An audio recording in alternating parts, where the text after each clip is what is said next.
Good evening, Anne Kruger with ABC News. Taliban insurgents have killed another Australian soldier in Afghanistan. He's the 9th Australian to die since operations began. The Defence Force chief says Afghanistan remains very dangerous and has warned there will be more fighting as the weather there improves. It was mid-morning yesterday in Afghanistan when the Australian soldiers came under fire.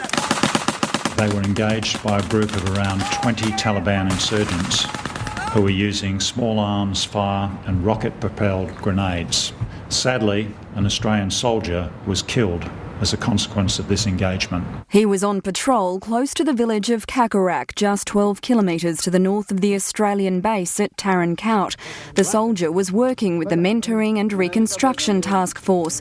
It's drawn from the Darwin-based 7th Infantry Battalion. The barracks flags flew at half-mast today. The task force members left last October for an 8-month tour of duty. Their job is to train Afghan soldiers, as the company sergeant major explains in this Defence Force video. We're teaching them the basic skills to be better soldiers. You've got to actually accompany the Afghan forces you train into battle. So it's just as dangerous as battle. This soldier is the 9th Australian casualty. Before him, the war claimed the lives of Sergeant Andrew Russell, Trooper David Pearce, Sergeant Matthew Locke, Private Luke Worsley, Lance Corporal Jason Marks, Signaller Sean McCarthy, Lieutenant Michael Fussell and Private Gregory Scher. Without question, it remains a very dangerous place. The Chief of the Defence Forces warned the spring fighting season has begun. In the past few days, 3 British and 4 American soldiers have also been killed.